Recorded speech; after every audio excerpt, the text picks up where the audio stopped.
600mm 초대형 방사포 증정식이 성대히 진행됐습니다. 감사했습니다. 계속 훨씬해 나갑니다는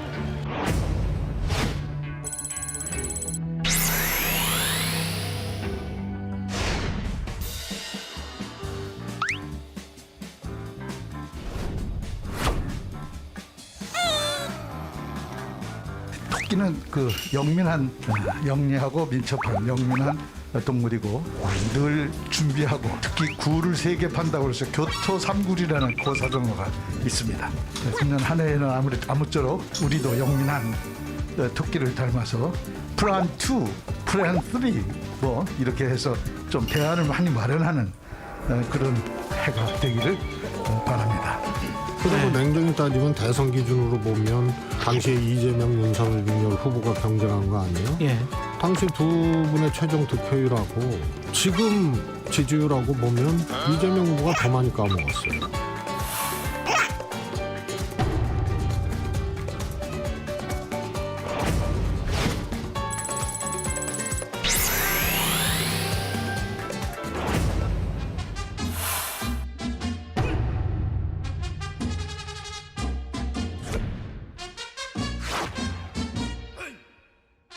윤핵관 4인방으로는 권성동, 장제원, 이철규, 윤한홍 의원이 있는데요. 다음 중 누가 친윤계 일장이라고 생각하시나요?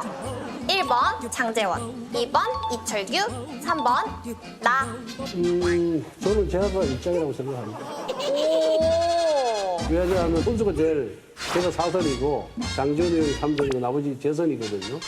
그러니까 국회는 선수가 중요하니까 그러니까 제가 입장입니다. 완전 대장이시네요. 윤석열 대통령을 위해서 자기는 존재한다고 이야기하는 사람들, 윤심이 당심이고 당심이 민심이다라고 주장하는 사람들, 그 사람들이 당을 다 장악하면 2016년의 완전히 재판이 되는 겁니다.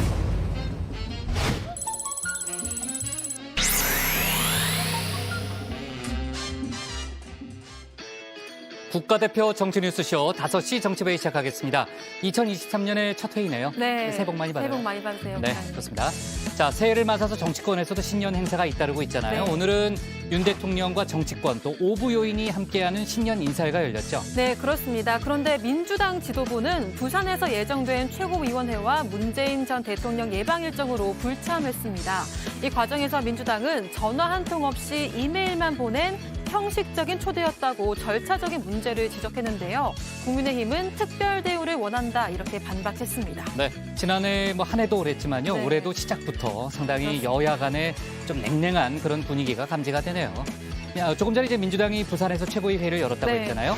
윤석열 정부의 경제 안보 정책에 대해서 상당히 신랄한 비판을 했죠. 네, 민주당 지도부는 윤 대통령 10년사를 언급하면서 민생에 대해 단 한마디 언급 없는 무공감, 무책임, 무대책 10년사였다 이렇게 얘기를 했는데요.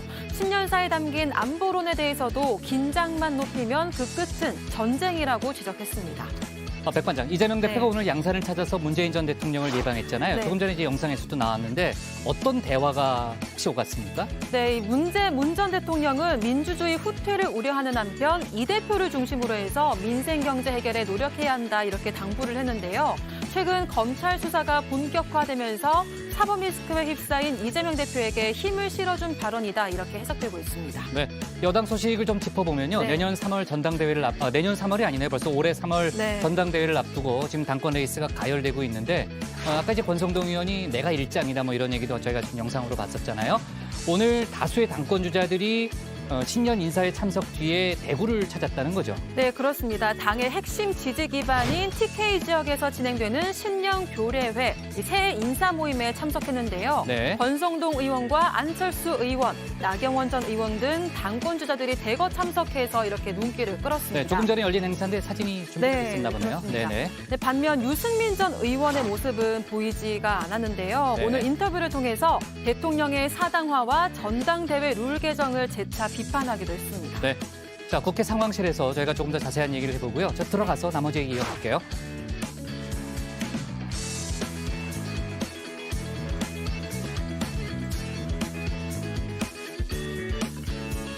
네, 2023년의 첫 회의, 오늘은 운영진에 약간의 변화가 있는데요. 지난주 본인이 스스로 적극 홍보했죠. 유정화 실장이 예고대로 휴가를 떠났고 보도국 이재희 기자가 일주일 동안 함께하게 됐는데요.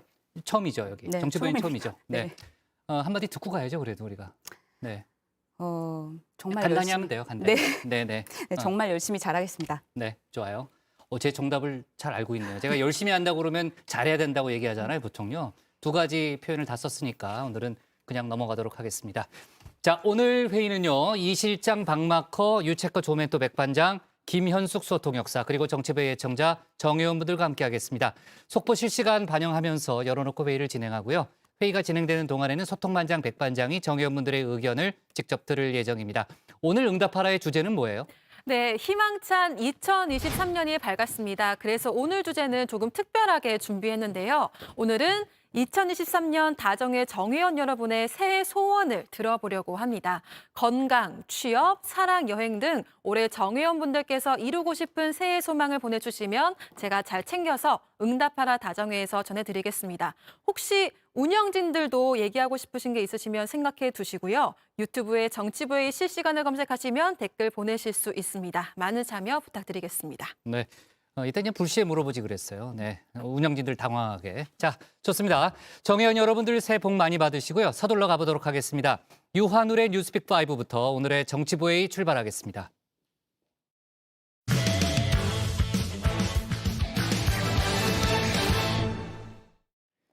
윤 대통령의 신년 국정운영 구상이 공개됐습니다. 9분여의 신년사 그리고 한 언론과의 인터뷰 내용을 통해서인데요. 3대 개혁, 특히 노동개혁을 강조했습니다. 또 남북관계에 대한 강경 대응 역시 이어갈 걸 예고했는데요. 야당은 신년사 내용부터 형식까지 모두 비판하고 있습니다. 관련 내용을 유한울 체커가 정리했습니다. 네, 5시 하면 다정해 정의원들의 뉴스 큐레이터 울체커입니다. 2023년의 첫 뉴스픽 5입니다. 바로 들어가 보겠습니다. 네, 오늘 준비한 소식은요. 새해 계획, 평화는 없었다. 하루 550명, 실패한 조정, 믿음 안의 굳건히입니다. 정 의원님들 2023년을 맞아 새해 계획 세우셨나요? 저 울체커는 몸 건강히 하루도 빠지지 말고 우리 정 의원님들 보기를 2023년도 계획 제 투두리스트 제일 위에 올렸는데요. 윤 대통령의 올해 투두리스트도 공개됐습니다. 신년사와 조선일보 인터뷰를 통해서인데요. 윤 대통령의 투두리스트 1번 3대 개혁입니다. 오늘 신년 인사회를 통해서도 강조했습니다. 흔들림 없이 법과 원칙을 지켜나가야 합니다. 노동, 교육, 연금 3대 개혁은 어렵고 힘들지만 우리가 반드시 나아가야 하는 길이고 국민들께서 우리에게 이를 명령하셨습니다. 기득권의 저항에 쉽게 무너진다면 우리의 지속 가능한 번영도 어렵게 됩니다. 네, 윤 대통령이 3대 개혁 중에서도 제일 우선순위에 두고 있는 거 바로 노동개혁입니다. 조선일보 인터뷰를 통해 노동개혁은 노동자를 위한 거다. 노동자에게 제일 좋은 복지는 일자리다. 이렇게 강조하면서요. 그 일자리를 만들기 위해 노동에서의 유연성 그리고 공정한 노사관계가 중요하다고 했습니다. 노동에서의 유연성, 윤 대통령이 추진을 공표한 주 52시간 근무제 유연제와 유연화와 맥이 닿아 있고요. 공정한 노사관계는 이 발언과 함께 보면 해석 가능합니다. 직무 중심, 성과급 중심의 전환을 추진하는 기업과 귀족 강성 노조와 타협해 연공 서열 시스템에 매몰되는 기업에 대한 정부 지원 역시 차별화돼야 합니다. 이러한 노동개혁의 출발점은 노사법치주의입니다. 노사법치주의야말로 불필요한 쟁의와 갈등을 예방하고 진정으로 노동의 가치를 존중할 수 있는 길입니다. 네, 화물연대 파업에 대응할 때와 마찬가지로 귀족 강성 노조를 강조하고 있는데요. 이때 강경 대응으로 지지층을 결집시킨 윤 대통령 그리고 정부의 자신감이 읽히는 대목입니다. 한덕수 국무총리 역시 노동개혁의 방점을 찍으면서요. 지난해 성과를 이렇게 설명하고 있습니다. 우리는 지난해 자유민주주의와 시장경제 체제를 기반으로 국민이 주인인 나라를 재건하기 위해 온 힘을 기울여 왔습니다. 또한 지금까지 노동 현장에서 만연해온 거대 노조의 불법 행위와 명분 없는 파업의 악순환을 끊어냈습니다. 네, 윤 대통령의 2023년도 투두리스트 2번입니다. 중대 선거구제입니다. 22대 총선이 이제 1년여 앞으로 다가왔죠. 이 시점에서 윤 대통령이 지역 특성에 따라 2명에서 4명을 선출하는 방법도 고려해 볼 수 있다면서 정치권에 화두를 던졌습니다. 지역구 하나당 1명의 의원을 뽑는 지금의 소선거구제는 전부 아니면 전무로 가다 보니까 선거가 너무나 치열해지고 진영이 양극화된다면서 한 말인데요. 정치 시작 전부터 생각해온 방법이라고도 했습니다. 이렇게 선거 제도를 개편하려면 국회에서 관련 법을 개정해야 하는데요. 마침 국회 수장인 김진표 의장도 매우 적극적입니다. 내년 총선부터는 승자 독식의 정치 문화를 반복하지 않도록 선거법을 비롯한 정치 관련 법률 정비도 서두를 예정입니다. 개헌과 선거제도 개혁은 우리 정치를 바꾸는 대역사입니다. 역대 국회의장들께서 혼신을 다해 추진하던 일이기도 합니다.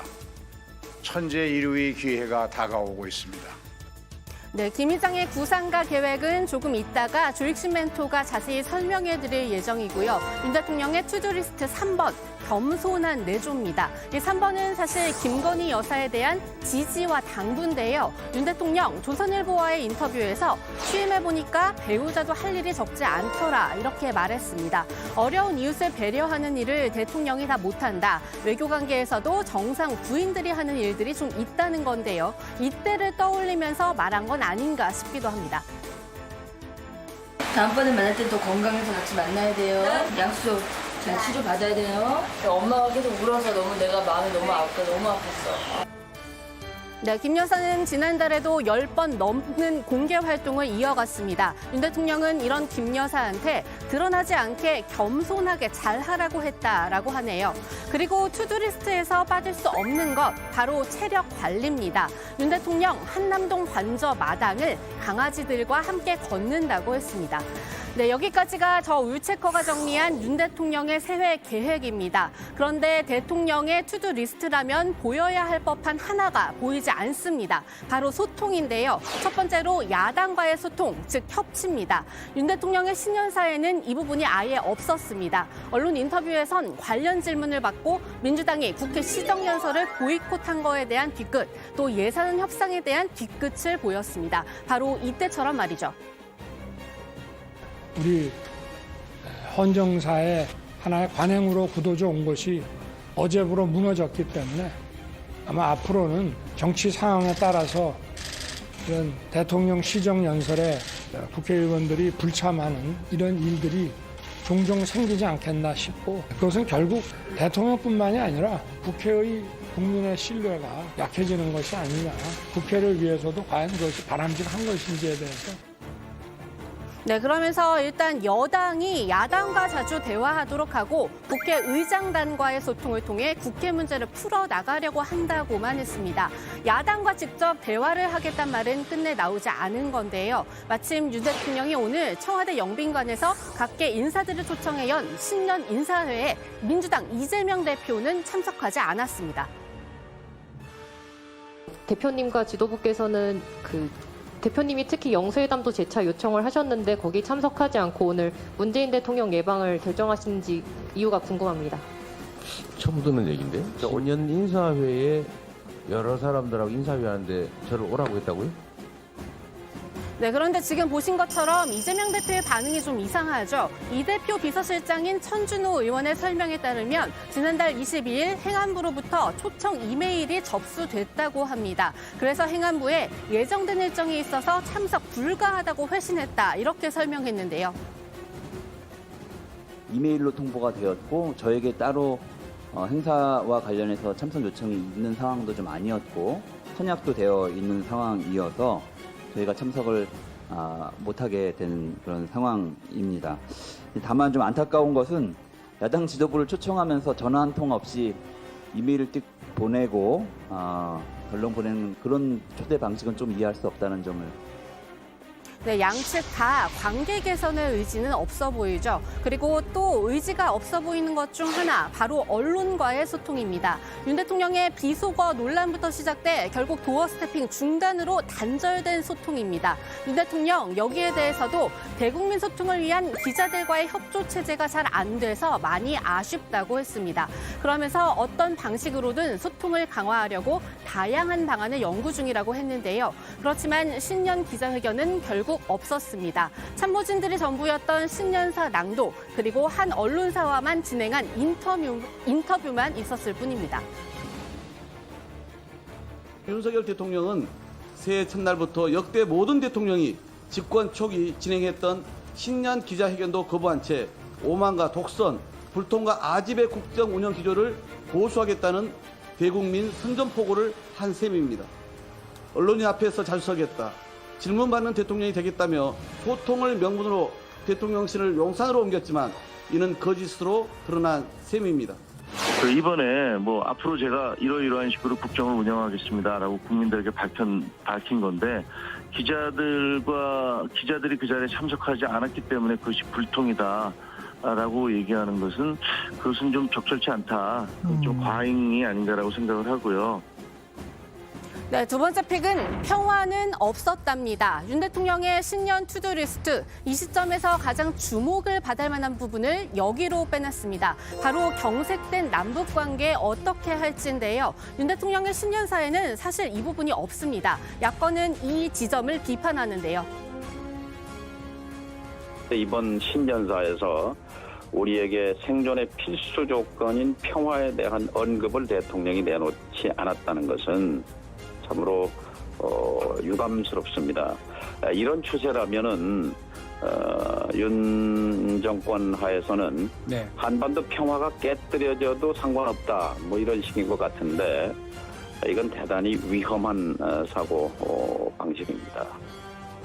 네, 조선일보 인터뷰에는 윤 대통령의 구상이 드러납니다. 윤 대통령, 한미가 미국의 핵전력을 공동기획, 공동연습하는 개념으로 운용하는 방안을 논의하고 있다, 이렇게 직접 공개했는데요. 한국형 핵공유 모델의 도입이란 분석이 나옵니다. 윤 대통령의 인터뷰 내용을 보면 이 핵우산이나 확장 억제처럼 미국이 알아서 다 해주는 방식에서 벗어나서 우리도 일정 부분 역할을 한다는 건데요. 작년 11월 한미안보협의회의 공동 성명에도 힌트는 있었습니다. 북한의 핵위협이라든지 또 핵 운용과 관련해서 정보 공유, 그다음에 협의 절차, 그리고 공동 기획 및 실행, 이런 것들에 대해서 우리 정부의 역할이라든지 관여, 이것이 더 커지는 방향으로 발전이 되었고 또 더 긴밀하게 협의하겠다고 하는 그런 의지가 분명히 담겨있다, 이렇게. 네, 한마디로 북한의 핵에 핵으로 맞서도록 하겠다는 겁니다. 이쯤 되면 북한 김정은 국무위원장의 2023년도판 투두리스트도 궁금해지는데요. 신년사를 가름하는 전원회의 보고 내용을 살펴보면 여기에도 평화는 없었습니다.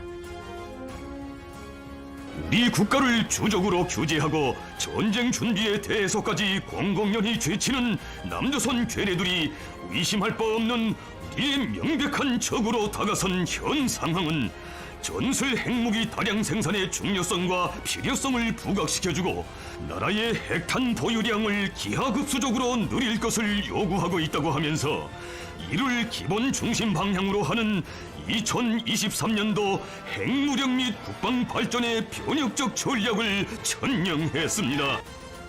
네, 전술 핵무기 다량 생산, 그리고 핵탄 보유량의 기하급수적 증가, 이 부분들이 귀에 들어오죠. 그러면서 북한은 조선중앙TV 보도 중간에 이 김 위원장이 딸 김주애와 미사일 기지를 둘러보는 모습도 공개했는데요. 결국 올 한 해 남북관계도 강대강으로 치닫을 것 같습니다. 이럴 때일수록 대통령의 언어는 좀 더 정교해져야 한다는 전문가의 지적이 나옵니다.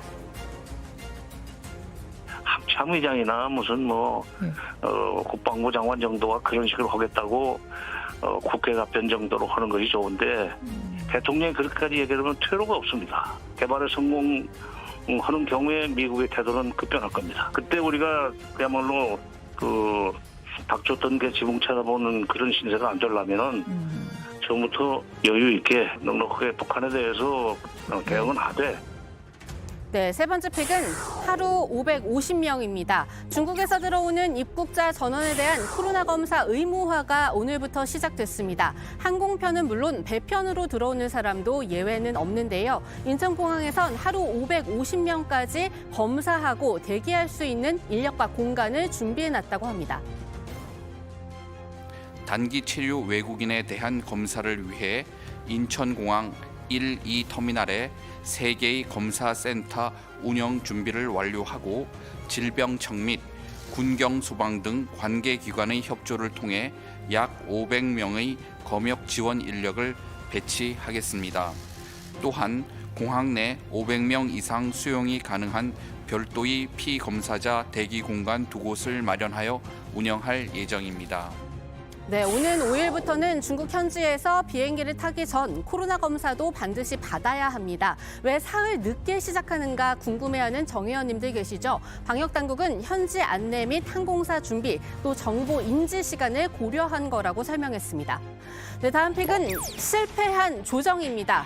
전장현이 오늘 오전 출근길 탑승 시위를 재개했습니다. 올해 예산에 장애인 권리 예산이 충분히 확보되지 않은 데에 따른 겁니다. 다만 법원의 조정안에 따라 지하철 지연이 5분을 넘지 않는 범위에서 하겠다고 했는데요. 서울시에 의해 막혔습니다. 서울시는 법원의 조정안을 받아들일 수 없다면서 추가 소송도 검토하겠다는 입장인데요. 전장현은 조정안을 받아들이라면서 1박 2일 시위에 들어갔습니다. 네, 오늘의 마지막 픽은 믿음 안의 굳건입니다. 베네딕토 16세 전 교황이 지난 토요일 선종했습니다. 전통적인 교황 제의를 입고 손에 묵주를 든 베네딕토 16세의 시신이 오늘부터 일반에 공개됐는데요. 추모 행렬이 이어지고 있습니다. 믿음 안에 굳건히 서라, 자신을 혼란에 빠뜨리지 말라. 베네딕토 16세가 영적 유언에 남긴 조언이 마음에 남는데요. 모르고 저지른 잘못에도 용서를 구한다는 겸손 역시 큰 울림을 줍니다. 베네딕토 16세의 장례 미사는 5일 프란치스코 교황이 집전합니다. 네, 오늘의 뉴스픽은 여기까지입니다. 새해 첫 원픽 뭐로 생각하고 계신가요? 들어가서 같이 뽑아보시죠. 뉴스픽 5였습니다. 네, 윤 대통령이 새해 들어서 연일 3대 개혁을 강조하고 있죠. 관련된 얘기는 조금 전에 유채커가 설명을 했고 오늘 신년 인사회에 이재명 대표가 참석하지 않은 걸 두고 아까 보니까 잠깐 공방이 있는 것 같은데 정치권의 논란이 좀 확산되는 그런 분위기네요. 네, 다시 정리해드리면요. 네. 이재명 대표의 비서실장을 맡고 있는 천준호 의원이 개인적인 의견이라면서 야당 지도부를 초청하면서 전화 한 통 없이 이메일을 보낸 데 대해 이해할 수 없다고 표현했습니다. 여기에 대해 국민의힘에서는 국민 앞에 좀스럽지 않은가라는 내용의 논평을 내서 비판했는데요. 박정하 수석 대변인은 여야 공이 똑같이 참석을 요청하는 과정을 진행했는데도 특별 대우를 바라며 불참의 핑계마저 대통령실로 돌리고 있다. 이렇게 꼬집었습니다. 오늘 신년 인사회에 야권 인사 중에서는 정의당 이정미 대표만 참석을 했잖아요. 윤 대통령에게 뭘 전달했다는 거죠? 네, 그렇습니다. 이정미 대표가 신년 인사회가 끝난 뒤에 SNS 계정에 직접 밝힌 내용인데요. 윤 대통령에게 협치와 소통을 강조하는 자필 편지, 그리고 조세희 작가의 소설 난장이가 쏘아올린 작은 공을 전달했다고 합니다. 이 대표는 편지에서 주 69시간 장시간 노동체제, 건강보험 보장 강화 정책 폐지 등 대통령께서 직접 지시해 이뤄지고 있는 조치들은 이 땅의 가난한 서민들과 일하는 시민들을 정부의 적대자로 만들고 있다. 이렇게 지적을 했다고 합니다. 대표는 이 난장이가 쏘아올린 작은 공을 전달한 이유에 대해서도 이 설명을 했는데요. 윤 대통령 임기가 끝날 때 우리 시민의 고통에 공감하고 책임질 줄 아는 대통령이었다고 기억할 수 있기를 진심으로 바란 마음에서라는 겁니다. 윤 대통령은 이 선물 받은 책을 좋아한다며 화답했다고 전해집니다. 네. 자, 아까 발제 보니까요. 서울시와 전장현이 새해 첫 출근길부터 맞붙은 그런 상황인데 경찰이 오늘 전장현 회원들을 검찰에 송치했다면서요? 네, 그렇습니다. 서울 남대문 경찰서가 현재 병합 수사하고 있는 게 모두 30건, 29명인데요. 이 중에 27명을 조사해서 24명을 검찰에 송치했다고 밝혔습니다. 일반 교통 방해와 업무 방해 혐의를 적용했다고 하는데요. 경찰은 나머지 추가 조사한 사람들도 송치할 예정이라고 밝혔습니다. 네, 유채커, 오늘의 원픽은 어떤 겁니까? 네, 오늘의 원픽입니다. 이메일만 띡 때 좀스럽다. 새해에도 실종된 협치.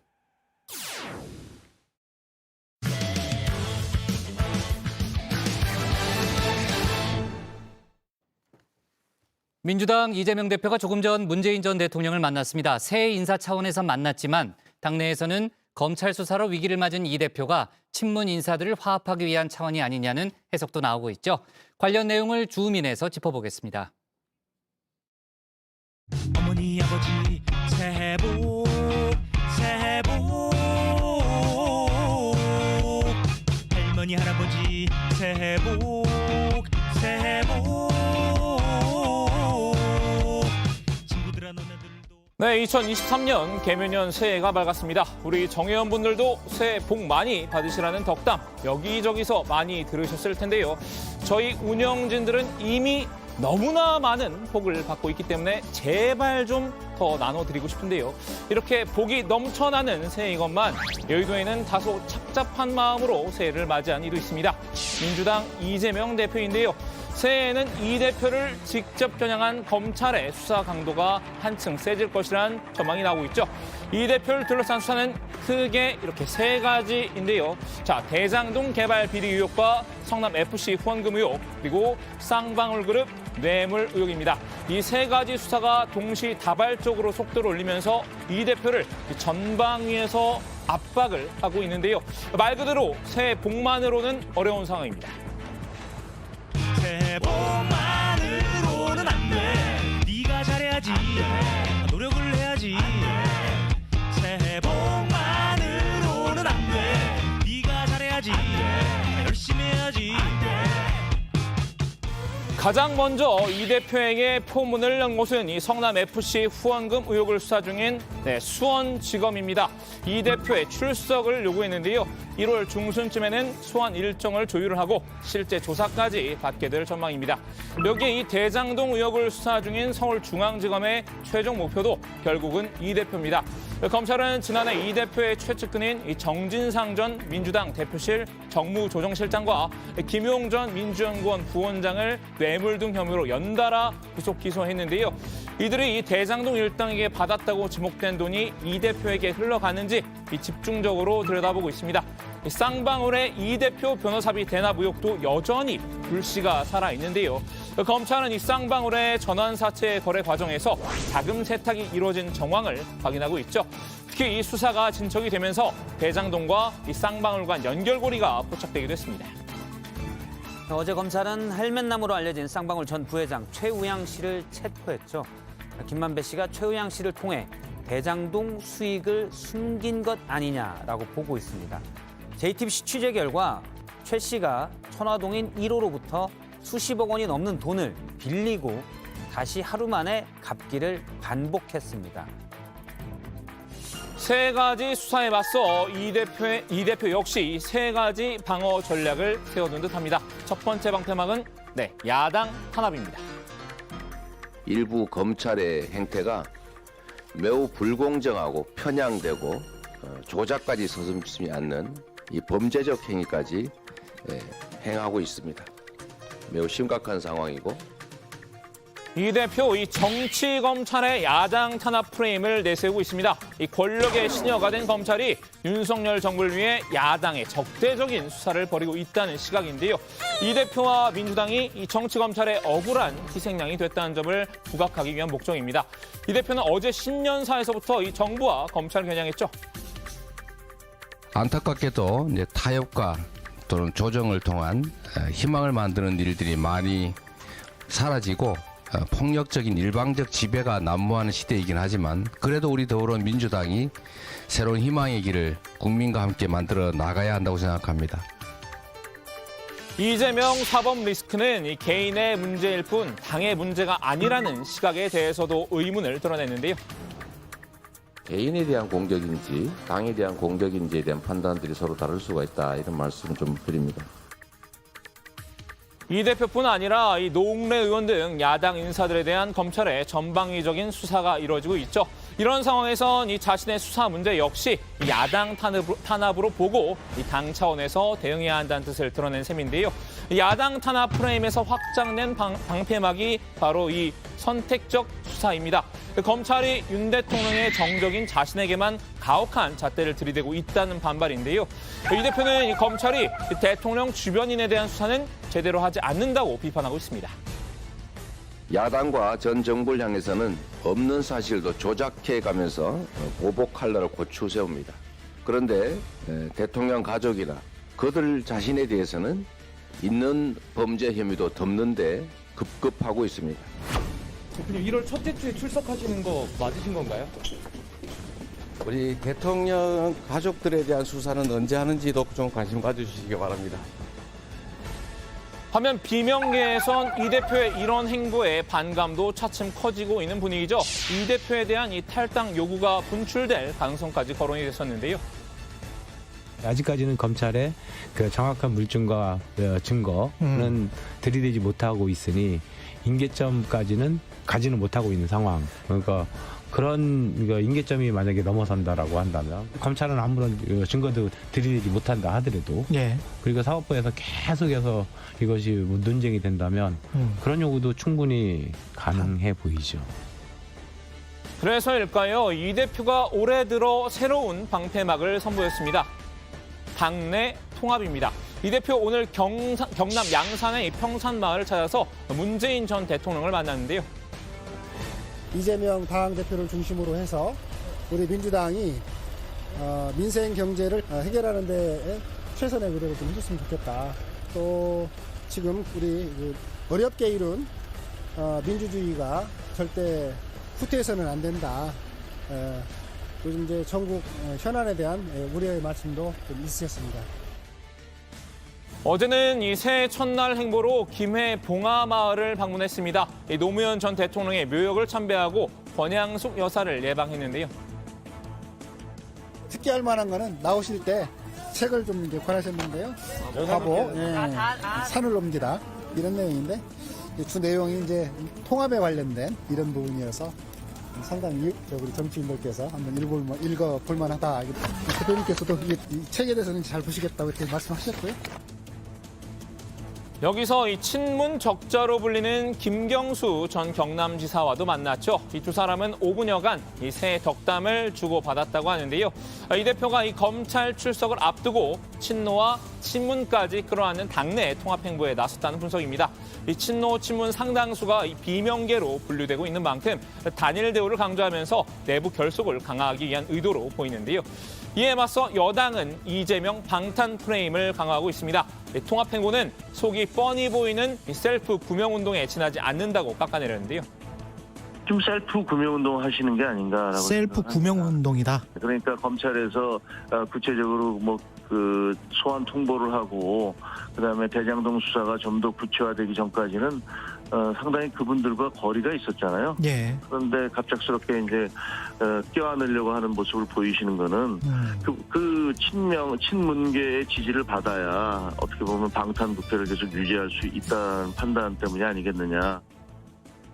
사실 민주당 친문계도 이 대표의 손해를 꿰뚫어 보고 있는 듯합니다. 이 친문인 최재성 전 청와대 정무수석은 만시지탄이라고 일갈했습니다.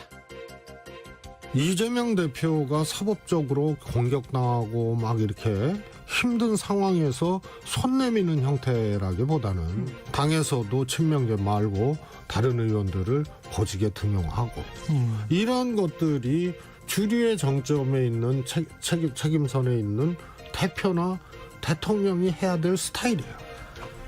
그래서 오히려 저는 만시지탄이라고 봐요. 이 통합은 좋지만 오해를 사기 좋은 시점이라는 지적인데요. 이 대표가 이 전국을 돌아다니며 바쁜 일정을 소화한 것도 결국 방탄의 일환이라는 시각도 있습니다. 검찰이 소환 안 받으려고 도망 다닌 것이란 프레임을 쳐놨고 민주당이 거기에 빠져 허우적거리고 있다는 평가인데요. 이 대표는 이 방탄 프레임을 벗어나기 위해 안간힘을 쓰고 있습니다. 여러분, 이재명을 지키자고 여러분 말씀하십니까? 왜 이재명을 지킵니까? 제가 여러분을 지켜야지요. 우리 모두가 함께 우리를 지켜나가야 되지 않겠습니까? 이재명을 죽인다고 그들의 무능과 무책임함이 가려지겠습니까, 여러분? 하지만 이 당내에서조차 반응이 좋지만은 않습니다. 어제 신년 인사회에서 문희상 전 국회의장이 의미심장한 발언을 남겼죠. 토끼는 영민한 영리하고 민첩한 영민한 동물이고 늘 준비하고 특히 굴을 3개 판다고 해서 교토 3굴이라는 고사정어가 있습니다. 금년 한 해에는 아무쪼록 우리도 영민한 토끼를 닮아서 플랜 2, 플랜 3 뭐 이렇게 해서 좀 대안을 많이 마련하는 그런 해가 되기를 바랍니다. 이 토끼의 해를 맞이해서 내놓은 이 교토 삼골이란 덕담, 언중 유골이란 해석이 나왔습니다. 너나 잘하세요. 문 전 의장이 검찰 수석을 앞둔 이 대표에게 경고장을 날렸다는 겁니다. 이 대표 면전에서 직접적으로 대안이 필요하다는 주장을 했기 때문인데요. 이 대표는 이에 대해선 별다른 언급이 없었다고 하는군요. 자, 오늘은 이재명 대표에게 줌인해봤는데요. 이 대표 여러모로 새해 벽두부터 고민이 깊을 것 같습니다. 오늘 주민 한마디는 노래로 정리하겠습니다. 가버린 작년에 있던 슬픈 일들은 잊어버리고 왠지 모든 일이 술술 풀릴 것 같은 기분이 들어도 새해 복만으로는 안 돼. 네가 잘해야지. 노력을 해야지. 네, 오늘 오후에 이재명 대표가 문재인 전 대통령을 만났잖아요. 새해부터 이재명 대표가 상당히 전국을 누비면서 지금 돌고 있는데 이 대표가 직접 이제 양산 평산마을로 내려갔는데 대표 취임 이후로는 오늘이 두 번째 만남이죠, 유채커. 네, 그렇습니다. 이 대표는 오늘 오후 경남 양산의 평산마을 사저를 직접 찾아서 문 전 대통령을 만났습니다. 이 대표는 지난해 8월 29일 당대표 취임 뒤에도 문 전 대통령을 방문했었는데요. 오늘 만남은 이 대표 외에도 박홍근 원내대표 등 민주당 지도부가 동행했고요. 지도부는 문 전 대통령 사저에 낮 12시쯤 들어가서 비공개 점심 식사를 하고 오후 1시 43분쯤 나왔습니다. 1시간 40분 정도 얘기를 나눈 겁니다. 네, 1시간 40분 정도 대화를 나눴는데 혹시 어떤 얘기가 오갔는지 취재된 게 있어요? 네, 민주당은 이제 이 대표와 민주당 지도부가 문 전 대통령 내외를 찾아뵙고 신년 인사를 드린 것이라고 설명을 했는데요. 이 면담 과정에선 현안 관련한 대화도 오간 것으로 전해졌습니다. 이태원 참사, 민생 경제, 안보 불안은 물론 이 야당과 시민사회를 향한 최근 정부 기조에 대한 우려가 있었던 것으로 보이는데요. 또 문 전 대통령은 민주당은 이재명 대표를 중심으로 이 민생 경제 해결에 노력해야 한다. 어렵게 이룬 민주주의가 절대 후퇴해서는 안 된다고 말했다고 합니다. 이 사법 리스크에 휩싸인 이 대표에게 힘을 실어준 것으로 해석이 됩니다. 네, 이 대표도 문 전 대통령과 같은 취재에서 답을 했다고 하는데요. 안호영 수석 대변인의 설명 직접 들어보시죠. 검찰 수사가 전방위로 대표님뿐만 아니라 전 정권 수사도 하고 있는데 그 부분에 대해서는 말씀 없으셨어요? 그 부분을 딱 집어서 말씀하신 거는 아니고요. 대표님은 뭐라고? 그러니까 현재 지금 우리 어렵게 이룬 우리 민주주의가 절대 후퇴해서는 안 된다. 그런 취지는 같은 취지로 이렇게 말씀 같이 공감했다고 이렇게 보시면 될 것 같습니다. 네, 지난달 30일에 문재인 전 대통령이 신년 연화장을 돌리고 또 그 내용을 페이스북에 올렸잖아요. 국민의힘이 관련 내용을 비판하고 있다는 거죠. 네, 문 전 대통령이 페이스북에 올린 신년사를 잠시 보면요. 유난히 추운 겨울이다. 치유되지 않은 이태원 참사의 아픔과 책임지지 않고 보듬어주지 못하는 못난 모습들이 마음까지 춥게 한다. 경제는 어렵고 민생은 고단하고 안보는 불안하다 등의 내용입니다. 주호영 국민의힘 원내대표가 오늘 이에 대해 본인이 잘못한 데 대한 언급 없이 외계에서 온 사람처럼 언급하는 걸 보고 언급할 가치조차 느끼지 못했다고 평가절하했는데요. 들어보시죠. 저희들은 지난 5년간 문재인 대통령이 국방, 안보, 경제, 사회통합 이런 부분에서 어떻게 나라를 이끌어왔는지 잘 알고 있는 마당인데 이제 와서 본인이 잘못했던 그런 것들은 온데간데 없이 마치 이 외계에서 온 사람처럼 언급하는 것 자체에 대해서 우리가 언급할 가치조차 못 느낀다고 말씀드리는 것이 좋을 것 같습니다. 네, 주 원내대표는 국민들이 다 평가를 하고 계시지 않느냐. 지금 국방의 어려운 문제도 문 전 대통령이 위장평화에 속아서 혹은 위장평화에 집착해서 북한 안보 문제를 전부 소홀히 한 데서 기인하는 게 대부분이라고 주장했는데요. 그건 온데간데 없이 남의 이야기 하듯이 이야기를 하는 것에 대해서 과연 우리나라를 5년간 이끌었던 대통령이 맞느냐 하는 의문이 생길 정도로 실망하고 있다고 말했습니다. 네. 이재명 대표가 문재인 전 대통령을 예방한 데 대해서 민주당에서는 이제 통합 행보라고 해석을 하고 있고 또 조금 전에 이제 저희가 주호영 원내대표 얘기를 했습니다만 국민의힘 쪽에서는 친문 세력을 껴안으려는 좀 전략적인 시도 아니냐 이런 해석을 하고 있는 거죠. 네, 그 주호영 원내대표가 이제 이 대표의 검찰 소환과 구속 가능성에 대해서 좀 언급을 했는데 워낙 이 대표가 여러 수사를 받고 있기 때문에 언젠간 구속당할 가능성을 배제할 수 없는 것 아니냐 이렇게 말을 했습니다. 그러니까 민주당이 1월 임시국회를 열어야 한다고 주장하는 것도 민주당이 그런 걸 염두에 두고 있는 것 아니냐 이런 보도도 있고 저도 법조인으로서 그럴 가능성을 배제하지 못하겠다라고 말했는데요. 오늘 이 문 전 대통령을 예방을 한 것도 어려운 국면을 앞두고 민주당 구성원을 결집을 시키고 친문 세력을 껴안으려는 일환이라고 봤습니다. 네. 자, 좋습니다. 오늘 주민 제목 이렇게 정리하겠습니다. 내부 결속 나선 이재명 문 전 대통령 예방, 만시지탄 비판도로 제목을 잡겠습니다.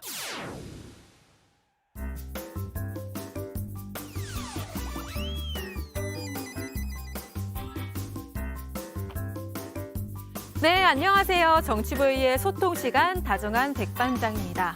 네, 2023년 새해가 밝았습니다. 올해는 또 어떤 즐거운 일들이 펼쳐질지 기대가 되는데요. 우리 정의원 여러분들 기쁜 일들만 맞이하시면 좋겠습니다. 그리고 꿈꾸시는 일들도 모두 술술 풀리는 한 해 보내시도록 다정회가 열심히 응원하겠습니다.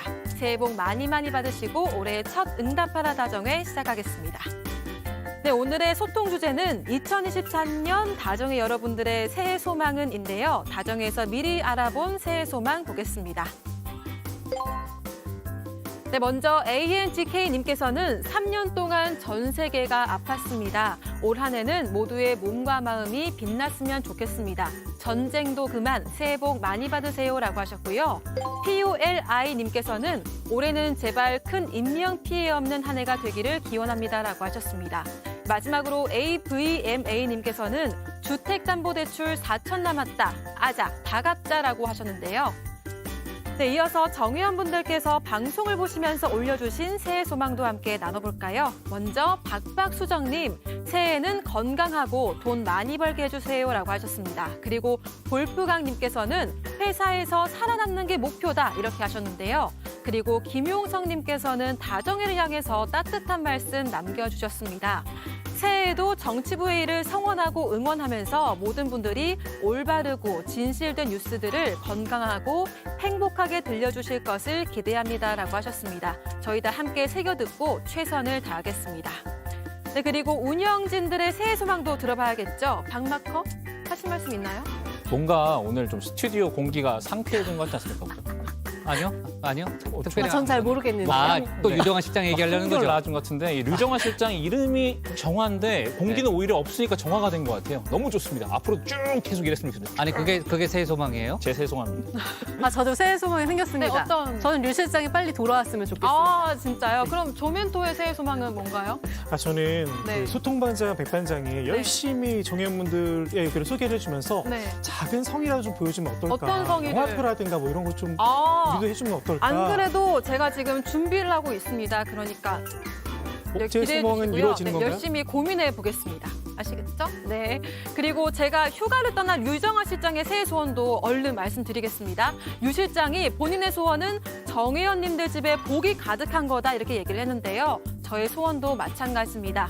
정치부 회의에도 많은 사랑과 관심 보내주시고요. 지금까지 응답하라 다정이었습니다. 네. 좋습니다. 다 소망이 이루어졌으면 좋겠고요. 다음은 이지혜 실장의 국회 상황실로 가겠습니다.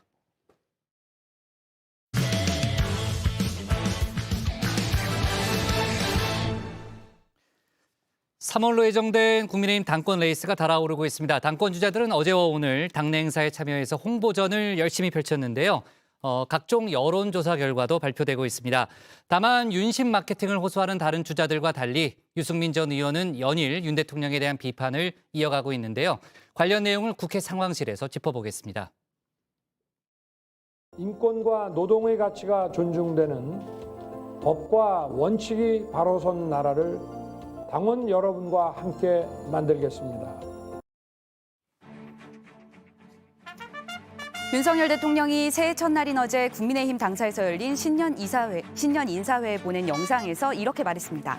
약자가 소외되지 않는 자유와 연대, 인권과 노동의 가치가 존중되는 법과 원칙, 어떻게 보면 배치되는 개념들을 함께 언급하면서 이 가치들을 바로 세우기 위해 국민의힘 당원들의 협조가 필요하다고 했습니다. 이 말은 오늘 신년 인사회에서도 똑같이 언급됐습니다. 오는 3월로 예정된 전당대회를 앞두고 정부 여당의 시계가 빨라지고 있습니다. 저는 정치부회의 옴부즈맨 유정화 실장 대신 일주일간 소식 전해드리게 된 이지혜입니다. 올해 첫 국회 상황실 여전히 쏠리는 윤석열의 입, 당권 주자들의 새해 출정식으로 시작합니다. 민심에 부합하는 여러 가지 길들을 내부적으로는 치열하게 토론하면서 고민하고 그 토론의 바탕 위에 만들어진 결론을 인화 단결하는 모습으로 한 목소리로 국민 속으로 들어갈 수 있는 그런 정당이 되었으면 좋겠습니다. 첫 번째로 내년 총선에서 이기고 그다음 지방선거, 그다음 다시 정권 재창출이 우리에게 주어진 숙제라고 생각합니다. 제가 지역구가 대장동인 만큼 저도 야당과 싸우는데 앞장서겠습니다. 어제 국민의힘 신년 인사회에 참석한 당권 주자들 발언인데 흡사 선거운동 구호 같다는 생각 드시는지요? 새해가 밝으면서 3.8 전당대회 레이스도 한층 속도를 내는 모습입니다. 원내 최초로 당대표 출마를 선언한 김기현 의원, 다음 달 초 캠프 발대식을 열고 수도권을 돌 예정입니다. 친윤 맏형격인 권성동 의원도 여의도에 사무실을 마련하고 이르면 6일 당대표 출마를 공식 선언할 걸로 알려졌습니다. 안철수 의원은 다음 달 21일 설 명절 이전, 조경태 의원은 이달 중순, 윤상현 의원은 다음 달 5일 박정희 전 대통령 생가에서 당대표 출마를 할 예정입니다. 국민들에게도 윤심이라든지 친소관계에 대한 이야기보다는 당 개혁이나 총선 승리 비전을 가지고 하는 것이 총선에도 도움이 되고 당의 지지율도 올릴 수 있는 것이라고 보기 때문에 지금과 같은 윤심 경쟁 전당대회 모습은 별로 바람직하지 않다. 오늘 주호영 원내대표 라디오에서 뼈 있는 말을 했습니다. 국민의힘 전당대회 단순한 당권 주자들의 경쟁이 아니라는 것 이미 정회원분들 쭉 봐오셨을 테니 알고 계실 텐데요. 어제 신년 인사회 참석 장면만 봐도 다 같이 웃고 있지만 웃는 게 아닙니다. 윤 대통령의 마음, 윤심은 내 것, 당심 혹은 민심은 내 것. 다들 속으로 자신만의 구호를 외치고 있는 겁니다. 특히 윤심을 자처하는 행보도 전당대회가 다가올수록 빨라지고 있습니다. 이런 가운데 윤석열 대통령이 조선일보 인터뷰에서 윤핵관, 윤심에 선을 그었습니다. 여의도 정치를 내가 얼마나 했다고 거기에 무슨 윤핵관이 있고 윤심이 있겠나라고 한 겁니다. 또 윤핵관이 누군지도 모르겠고 설령 있다고 하더라도 누구라고 말을 할 수가 없게 됐다고 했습니다. 윤심을 자처해온 김기현, 권성동 의원에겐 다소 섭섭한 발언일 수 있겠는데요. 자신의 최측근으로 분류되는 한동훈 법무부 장관의 당대표 출마설에 대해선 한 장관과 업무 문제로 통화했을 때 당대표 출마할 생각이 있는가 물었더니 그냥 웃더라라고 하면서 자신도 한 장관도 전혀 생각하지 않는다는 취지로 잘라 말했습니다. 사실 국민의힘 내부에선 마땅한 당권 주자가 없다는 분석과 함께 한 장관을 차기 당대표감으로 많이 거론해왔는데요. 당내 중진들을 중심으로 현직 법무부 장관을 상대로 당대표 언급을 하는 것은 수사 방해가 될 수 있다며 신중론이 제기되며 쏙 들어가는 분위기입니다. 여기에 윤 대통령까지 신년 인터뷰에서 쐐기를 박았으니 한동훈 출마설은 이제 더 이상 나오지 않을 전망입니다. 과연 권성동 의원과 이른바 김장연대의 관계는 어떤 식으로 발전이 될지, 때로는 갈등을 할지, 저는 이제 그 국면이 사실 굉장히 궁금하고 결국에는 이제 선거가 막바지로 갈수록 단일화 이야기들이 나올 테고 어떤 유력 후보가 나온다든지 아니면 또 후보 간의 경쟁들이 있는 가운데서 단일화도 되고 또 쪼개지기도 하고 이렇거든요. 이번 전당대회의 관전 포인트, 권성동 의원과 김기현 의원 간 윤심 찾기입니다. 김기현 의원과 윤핵관 장제원 의원이 이른바 김장연대를 통해 세를 과시하고 있는데 끝까지 경쟁 구도로 가느냐, 후일에 단일화 국면으로 가느냐 관심입니다. 다만 권성동 의원은 아직 당대표 출마를 공식 선언하지는 않은 상황이죠. 그런데 김기현, 권성동 두 의원, MB에게 함께 달려간 상황이 있었습니다. 저는 대한민국의 번영을 위하고 대한민국을 위해서 기도함으로써 역할을 하겠습니다. 감사합니다. 새해 복 많이 받으십시오. 이 역할 이미 한 번 있었나 봅니다. MB 논현동 사저로 돌아오던 때였습니다. 권성동 의원 이 씨가 사면장을 받고 병원에서 퇴원해 논현동 사저로 오는 날 들어오면서부터 여기저기 악수를 하고 들어서며 당권 주자로서의 모습을 보였는데요. 끝나고 기자들과 만나 이 씨의 말을 전했는데 윤석열 정부가 성공하는 게 결국 대한민국의 성공이기 때문에 윤석열 정부가 성공할 수 있도록 뒷받침을 잘 하라는 말씀이 있었다는 겁니다. 권 의원 출마와 관련한 직접적인 언급은 없었다고도 했습니다. 그런데 이후 이런 보도가 나왔습니다. 이 씨가 성탄절에 이미 서울대병원에서 김기현 의원을 만났고 통합과 연대 측면에서 적임자라고 했다는 겁니다. 윤심에 이어 MB의 마음까지 두 당권 주자 사이에서 오가고 있다는데 여당 다른 의원들의 생각은 어떨까? 한 국민의힘 의원은 대체 윤심이 어디 있는지 모르겠다. 당권 주자들끼리 한번 해보라고 하고 대통령은 뒷짐지고 있는 것 아니겠나라며 답답함을 토로했습니다. 여론조사 결과로 넘어갑니다. SBS 조사를 보면 전 국민을 상대로 유승민 의원이 24.8%로 1위입니다. 국민의힘 지지층을 상대로 하니 나경원 저출산 고령사회위원회 부위원장이 24.9%, 안철수 의원이 20.3%였는데 4.6% 오차 범위 내 접전 양상을 보였습니다. 경향신문 조사에서도 전 국민 대상은 유승민 의원이 1위, 국민의힘 지지층 상대로는 나 부위원장이 22.7%로 1위입니다. 유시스 조사에서도 나 부위원장이 30.8%로 1위였습니다. 결국 국민의힘 지지층에선 나경원 부위원장, 전 국민 조사에선 유승민 의원이 차기 국민의힘 당대표로 적합하다는 의견입니다. 나 의원 정작 아직 출마 선언을 하지는 않았는데 어떤 반응을 보였을까요? 다 말씀드렸죠. 사양하지 마세요. 받아야 될지 안 받아야 될지 모르겠는데, 아니 받아야 될지 안 받아야 될지 모르겠는데, 아니 네. 아까 그 당대표 후보로 아니 그래서 제가 너무 이 마이크를 받아야 되나 말아야 되나 말씀드렸잖아요. 그래서 제가 뭐 그런 입장입니다. 마이크를 받아야 되나 말아야 되나가 제 입장이에요. 그러면서도 당권 도전에 대한 결심을 굳힌 듯 편한 길보다 국민 위한 길 걷겠다고 밝히기도 했고요. 지역구 챙기는 면모를 강조하듯 관계자들과 회식 장면을 SNS에 올리기도 했습니다. 전 국민 여론조사 1위 유승민 의원 역시 여전히 딸이 출마를 반대한다면서 출마하겠다는 뜻을 명확히 밝히지 않고 있습니다. 가족들이 반대하죠. 정치를 안 했으면 보다 고생 안 했으면 아빠 떨어뜨리려고 그렇게 전당대회 룰까지 바꾸고 온갖 수단과 방법을 다 동원하는데 그러면서도 자신을 당대표감이라고 강조하며 여전히 당신 100%로만 전당대회를 치르기로 한 당 지도부의 룰 개정에 비판적인 입장을 밝혔습니다. 100% 예스맨으로 채우다가 당이 망했던 경험이 한두 번이 아닙니다. 보수층의 지지. 그걸 가장 보완해서 플러스가 되는 그런 당대표가 누굴까? 저는 뭐 제밖에 없다고 생각합니다. 당심과 민심의 괴리 아닙니까? 근데 그거를 이제 전당대회 룰을 완전히 당원들로만 해놨으니까 그 룰을 바꾼 데 대해서도 일반 국민들께서는 제가 여론조사를 보니까 그 잘못했다. 이런 가운데 연말과 새해 사이 인터넷을 뜨겁게 달군 당권 주자 관련 소식이 있습니다. 권성동 국민의힘 의원 지난달 31일 오후 페이스북에 쿠팡 플레이 SNL 코리아 주기자가 간다 프로그램에 나왔다고 밝혔는데요. 날카로운 질문에 많이 당황했다는 권 의원, 인터뷰 내용 대체 뭐였을까요? 윤핵관이라는 별명에 대해서 자랑스럽다고 말씀하셨다고 하는데 맞는 정보인가요?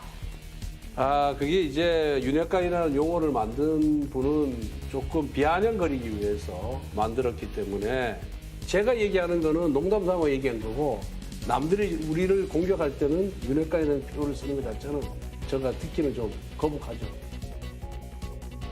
윤핵관 표현 자체는 받아들이기 어렵지만 굳이 따지자면 자신이 제일이란 취지로 답했습니다.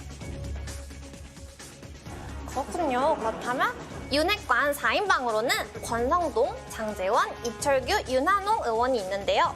다음 중 누가 친윤계 일장이라고 생각하시나요? 저는 제가 일장이라고 생각합니다. 오. 왜냐하면 나이 선수가 제가 4선이고 장지원 의원이 3선이고 나머지 대선이거든요.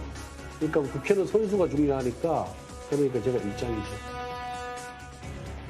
그리고 가장 권 의원을 곤란하게 만든 질문, 8년 전 권 의원이 국회 국정감사장에서 스마트폰으로 모델 티파티 토스의 비키니 차림 모습을 본 일화도 소환됐습니다. 휴대전화로 이 모델이 비키니를 입은 사진을 보다가 기자의 카메라에 잡혀서 곤혹을 치르신 적이 있으십니다. 기사 검색하다가 우연찮게 그 화면이 나왔는데 잠시 뭐 한 1, 2초 맞나요? 그 여성이 어떤 여성인지 전혀 지금 기억이 안 나고. 지난해 8월 을지훈련 기간에 열린 국민의힘 연찬회 때 술 반입이 금지됐는데도 기자들과 술자리를 했던 일도 언급됐는데요. 해명을 좀 하자면은 공식 연찬회는 다 끝난 후에 뒤풀이에요. 뒤풀이기 때문에 연찬회는 술 반입이 금지됐고 연찬회가 종료된 이후에 뒤풀이 장소 다. 새해 벽두부터 본격적인 행보에 나선 국민의힘 당권 주자들. 과연 누가 윤석열 정부와 함께 여당을 이끌어갈지 열기가 뜨겁습니다. 윤심은 묘연한 가운데 윤심도 윤핵관도 없단 취지의 윤 대통령 발언 넘겨받은 주자들. 보수의 심장 대구로 달려가 오늘도 일정을 소화했다고 하죠. 오늘 발제 이렇게 정리합니다. 국민의힘 당권 주자들 새해부터 출정식. 윤심 찾기 속 여론조사는 유승민, 나경원, 박빙. 네, 국민의힘 당권 주자들이 아주 분주하게 움직이고 있는데 참 아까 그 들어보니까 아마 이재 실장이 달을 헷갈린 것 같은데 안철수 의원하고 누구예요? 윤상현 의원이 출마 선언하는 건 이번 달이죠, 이번 달 5일과 이번 달 설 연휴 전이죠. 예, 맞습니다. 아까 다음 달이라고 그런 것 같아가지고. 네, 그렇죠? 제가 잘못 들은 건가? 맞죠? 예, 맞습니다. 다음 달이라고 그랬죠. 죄송합니다. 네. 제가 예리합니다. 자, 그래서 오늘 청와대 영빈관에서 열린 신년 인사회에서도 이제 눈에 띄었는데 윤 대통령 헤드 테이블 옆자리에 앉았다는 거죠. 네, 그렇습니다. 이 누구 한 명이라도 빠지면 서운할 수 있죠. 이 윤 대통령 오른쪽 테이블에 권성동, 나경원, 안철수 등 당권 주자들이 함께 앉았고요. 또 같은 테이블에 김기현, 윤상현 이 다른 당권 주자들도 앉았다고 하는데요. 윤 대통령은 일일이 테이블을 돌면서 이 참석자들과 악수를 했다고 합니다. 역시 이 당권 주자들이 모인 테이블에도 왔는데 이 자리에서 당권에 관련된 이야기는 하지 않은 것으로 전해집니다. 누가 윤심인지 알아보긴 어려운 자리였지만 한 사람도 배제되는 모습 역시 보이지 않았습니다. 네, 아까 이 실장도 얘기했습니다만 일단 윤 대통령은 언론 인터뷰에서 윤핵관이 없다라는 식으로 일단 얘기를 했잖아요. 그렇다 하더라도 일단 국민의힘 내부의 지금 당권 경쟁에서 윤심 논란이 뜨거운 것 또한 지금 사실이고요. 다만 이제 유승민 전 의원만 조금 다른 행보를 보이고 있는 그런 상황이죠. 자, 지난주에도 저희가 잠깐 짚었던 내용인데 조강특위가 동대문 을 당협위원장의 김경진 전 의원을 확정한 데 대한 그 여파는 계속해서 좀 논란이 당내에서 이어지고 있네요. 네, 김경진 전 의원은 친윤계로 검사 출신인데요. 당초 이준석 국민의힘 전 대표를 옹호하는 발언을 해온 허은하 의원 대신 김 전 의원으로 결정이 됐습니다. 앞서 허 의원이 이 대표 체제에서 동대문 을 당협위원장에 내정됐지만 최고위 최종 의결을 받지 못한 상황이었는데요. 이준석 전 대표가 지난달 31일 한 라디오에 출연해서 쓴소리를 했습니다. 김석기 사무총장이 김 전 의원을 임명한 배경에 대해 출신 학교를 언급한 거를 두고 그럼 자신은 미국에서 출마해야 하냐고 했습니다. 아니, 검사가 아니라는 거 빼고는 저는 김경진 의원에 비해 가지고 못한 게 뭐냐라고. 네, 그러니까 본인은 미국 보스턴에 출마해야 되느냐라는 그런 얘기였고요. 자, 어쨌든 관련 논란이 좀 이어지고 있는데 당 지도부에서는 어떤 해명을 내놓고 있습니까? 네, 국민의힘 김정혁 비대위원인 과장과 왜곡이 너무 심한 건 안 된다 이렇게 지적을 했는데요. 비운 속가내기, 친윤의 마녀 사냥이라는 프레임은 과장됐다는 취지입니다. 김경진 전 의원의 경우 윤 대통령 당선을 위해 뛰었다는 이유로 친윤이라는 건데 그렇게 따지면 허 의원도 대선 때 열심히 뛰었으니 친윤 아니냐 이렇게 되묻기도 했습니다. 네. 자, 윤상현 의원이 또 새로운 제안을 했다면서요, 박마커. 네, 그렇습니다. 이제 당권 주자 중 한 사람인 윤상현 의원이 이제 제안을 했는데 윤핵관, 친윤, 비윤 이런 논쟁을 멈추고 수도권 공동 선대위를 발족하자는 제안입니다. 누가 대통령의 핵심 관계자냐는 말뿐인 논쟁하기보다 수도권 출마 공동 선언문에 직접 서명하는 행동을 보여줌으로써 누가 정말 윤석열 정부의 성공에 앞장서는 인물인지 검증하는 중요한 기회가 되리라 보고 있습니다. 네, 윤의원의 제안에 이 주호영 원내대표는 수도권 출마로는 이 큰 선거를 앞두고 적절하지 않다고 선을 그었습니다. 네, 다만 오늘 안철수 의원이 윤상현 의원과 비슷한 주장을 또 내놨고요. 그에 대해서 또 윤상현 의원이 오늘 화답하는 또 그런 일도 있었습니다. 안철수 윤상현 의원이 이제 수도권 선거 프레임을 좀 강하게 밀고 있는 그런 분위기죠. 자, 좋습니다. 오늘 발제 이렇게 정리하겠습니다. 국민의힘 당권 주자들 새해부터 출정식, 윤심 찾기 속 여론조사는 유승민, 나경원, 박빙으로 제목을 잡겠습니다. 다음은 조익신 멘토의 정치 인사이드입니다.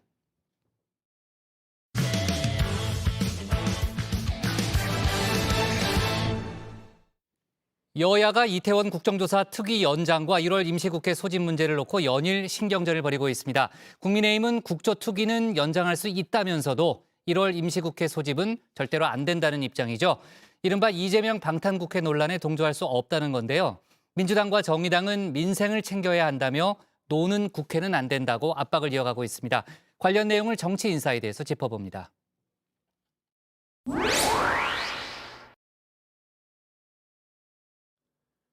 이태원 참사 국정조사 특위의 활동 시한 오는 7일이면 종료가 됩니다. 국회 예산안 처리가 늦어지면서 특위 활동 기간이 줄었죠. 여기에 증인 채택에 애를 먹으면서 당초 계획했던 일정조차 소화할 수 없게 됐습니다. 그나마 있었던 3번의 청문회마저도 여야 간의 증인 채택 합의가 안 되면서 한 번이 지금 날아간 상황입니다. 그래서 반드시 기간 연장해야 하고요. 최소 국민의힘이 안 한다고 반대해서 저는 그러면 야삼당 단독으로라도 처리해야 된다고 생각합니다. 야당은 특위 기간을 연장해야 한다며 연일 국민의힘을 압박 중인데요. 정부와 여당이 참사가 이대로 잊혀지길 바라는 것 같다. 날을 세우기도 했습니다. 그동안 정부의 방패막이를 자처한 여당의 몽리 때문에 금쪽 같은 시간을 허비했습니다. 지체된 시간만큼 국조기간 연장이 당연합니다. 유족의 눈물과 호소에 정치가 진심을 다해서 응답해야 할 때입니다. 본회의를 열어 즉각 국정조사 기간 연장을 처리해야 합니다. 국민의힘이 이를 거부한다면 결국 국정조사 고의 방해의 책임을 오롯이 져야 할 것입니다. 민주당은 윤석열 대통령의 신년사에 이태원 참사 관련한 언급이 없었다는 점도 꼬집고 나섰죠. 국민의힘 입장에선 마냥 외면할 순 없었나 봅니다. 입장을 슬쩍 바꿨습니다. 특위 활동 시간이 부족하다 인정을 한 겁니다. 청문회 이후에 국정조사는 사실은 보고서를 채택해야 하는데 보고서 채택할 시간이 좀 부족한 것은 사실인 것 같습니다. 그래서 제가 우리 국정조사위원들하고 협의를 해서 더 필요한 부분이 있는지 필요하다면 얼마의 기간이 필요한지 이런 것을 의견을 들은 다음에 민주당과 협의하려고 합니다. 야당은 국조특위 연장과 함께 1월 임시국회 소집도 요구하고 있는데요. 쉼 없이 일하는 국회, 민생법안 처리가 시급하다는 입장입니다.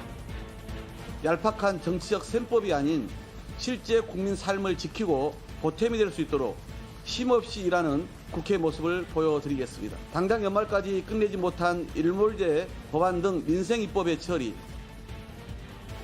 반면 국민의힘은 1월 임시국회 소집에 반대하는 뜻을 분명히 했습니다. 민주당 이재명 대표가 검찰 출석을 앞두고 있죠. 검찰 출석은 언제 하실 건지. 이미 제가 당당하게 출석해서 조사에 임하겠다 이렇게 말씀을 드렸으니까 그걸 참고해 주시고요. 아직 출석도 하지 않았는데 체포영장이 발부될 거라고 보는 듯합니다. 임시국회를 열어야 한다고 주장하는 것도 민주당 자체가 그런 것을 염두에 두고 하는 것이 아니냐 이런 보도들도 있고 또 저도 법조인으로서 그럴 가능성을 배제하지는 못하겠다 이렇게 봅니다. 방탄국회는 못 열어주겠다. 만약에 열더라도 설 전후로 짧게 열어야 한다는 입장입니다. 민주당이 방탄국회를 하려고 한다는 오해를 피하려면 임시국회를 하게 된다 하더라도 설 세고 하면 그런 문제들이 해결이 될 수가 있고 그 이전에 꼭 필요해서 한다 하더라도 기간을 짧게 하면 됩니다. 구속영장이나 이런 체포가 가능하도록 한 기간을 두어야만 그런 오해를 피할 수 있다는 거죠. 다만 국민의힘의 방탄국회 주장, 수사 결과를 미리 예단해 내린 결론일 뿐이죠. 더욱이 이 대표 하나만 겨냥해 국회를 운영할 수는 없다는 지적도 나옵니다. 주요 법안 처리는 뒤로 한 채 놀자는 거냐, 민생은 어디로 가느냐는 겁니다. 민생 국회 합시다. 새해가 밝았습니다. 여전히 국회 앞에는 시민들의 생명 안전과 민생을 지키기 위한 수많은 과제들이 놓여 있습니다.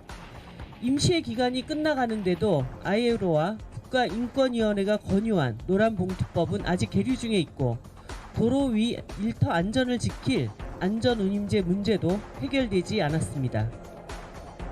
그래서일까요? 국민의힘은 국회법도 근거로 내걸었죠. 이론엔 원래 쉬게 돼 있다는 논리입니다. 원래 국회법에 1월, 7월은 국회가 안 열리도록 돼 있고 지난 9월부터 정기국회, 임시국회까지 이어져 왔고 그 이전에도 쭉 임시국회가 있어 왔습니다. 그래서 1월 임시국회는 저는 필요하지 않다고 생각하고. 글쎄요, 이 역시 지금은 맞고 그때는 틀리다인지도 모르겠습니다. 지난 2019년 1월 신재민 전 기재부 사무관과 김태우 전 청와대 감찰반원의 폭로가 이어지자 앞장서서 임시국회 소집을 요구했던 게 국민의힘의 전신인 자유한국당입니다. 저희는 오늘 임시국회 소집 요구는 물론 모든 상임위, 전 상임위의 소집 요구서를 사당이 제출하기로 했다는 말씀을 알려드립니다. 김태우 수사관, 신재민 사무관과 관련돼서 특검법안 관철, 그리고 신재민 사무관 건과 관련해서 청문회 관철에 대해서 계속해서 노력하겠다는 말씀 드리겠습니다. 이제와 국회법을 거론하기엔 조금 머쓱한 일이 아닌가 싶습니다. 1월 임시국회를 둘러싼 노는 국회냐 방탄 국회냐 논란. 다정의 정혜원 여러분들의 생각은 어떠신가요? 노는 국회냐 방탄 국회냐 국민들은 그 어느 것도 동의하지 않을 것입니다. 정쟁과 민생을 맞바꿀 수는 없는 일이기 때문입니다. 방탄이 문제라면 국민들이 심판할 일입니다.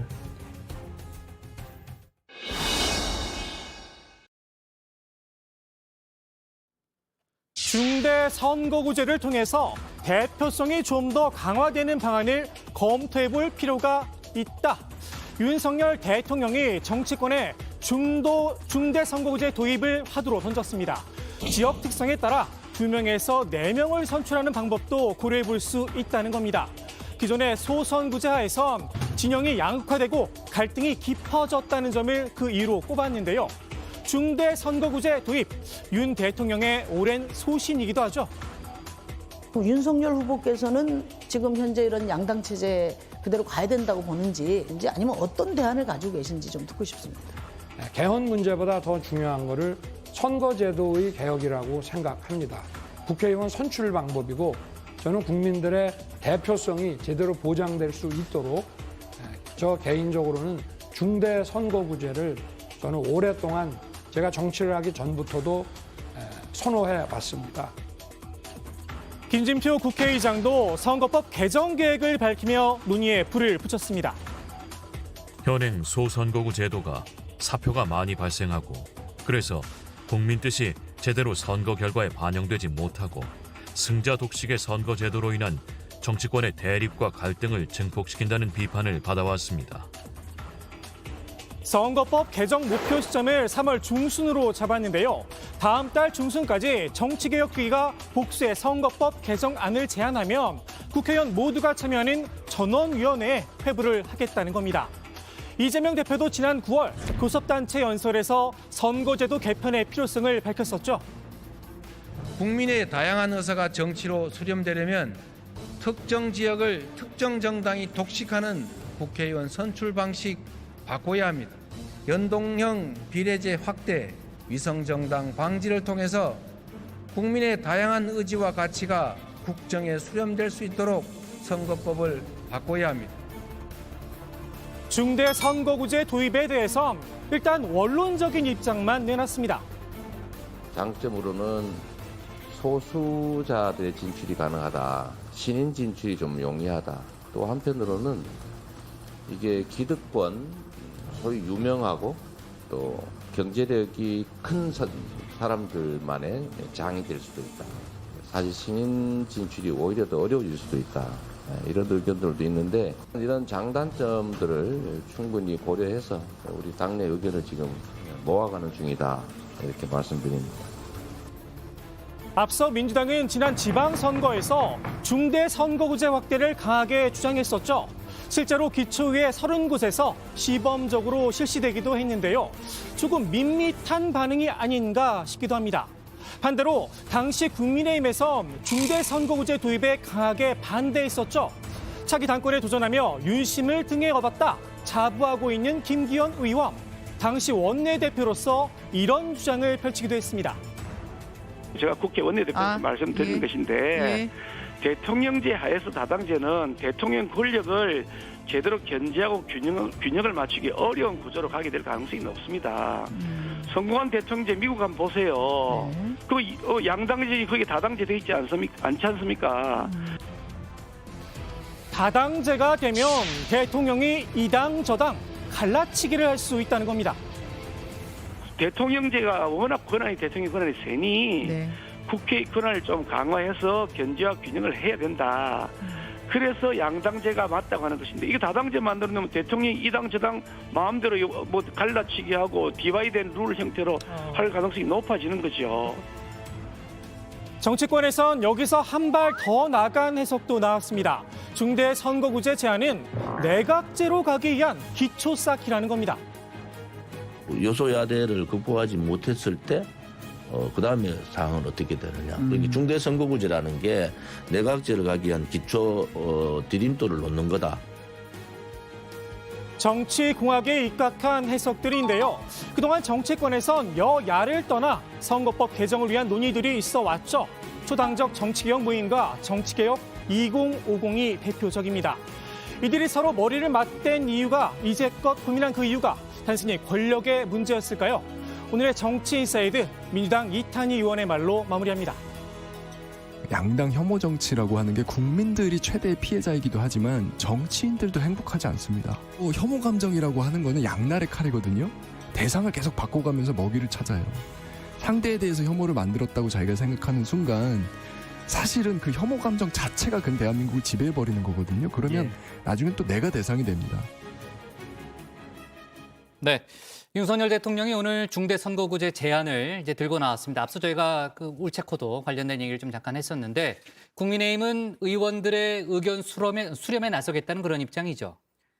네, 국민의힘 주호영 원내대표는 의원총회 등을 통해 당에서도 선거제도 관한 의견들을 빠른 시간 안에 수렴할 계획이라고 밝혔습니다.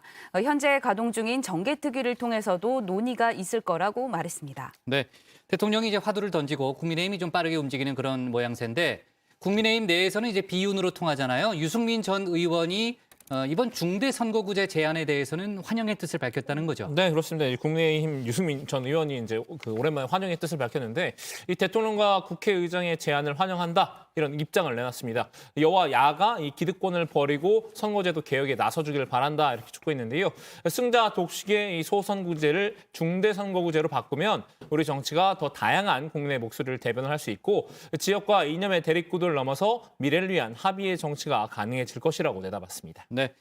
일단 뭐 선거구제 개혁은 국민의힘만으로는 안 되는 거고 일단 민주당의 입장이 중요한데 민주당에서도 일단은 조금 긍정적인 그런 사인은 보이고 있습니다. 지금 민주당에서는 윤 대통령에게 어젠다를 뺏겠다 뭐 이런 반응도 있고 또 실제로 민주당 의원들이 발의해 놓은 선거구제 개편안들이 좀 많이 있는데요. 앞으로 국회 내에서 좀 논의가 활발하게 될지 저희가 지켜봐야 될 그런 문제네요. 자, 좋습니다. 오늘 정치부회의는 여기까지 하도록 하겠습니다. 저희는 내일도 오후 5시 정각에 다시 찾아뵙겠습니다. 네, 수고했어요. 네, 수고해요.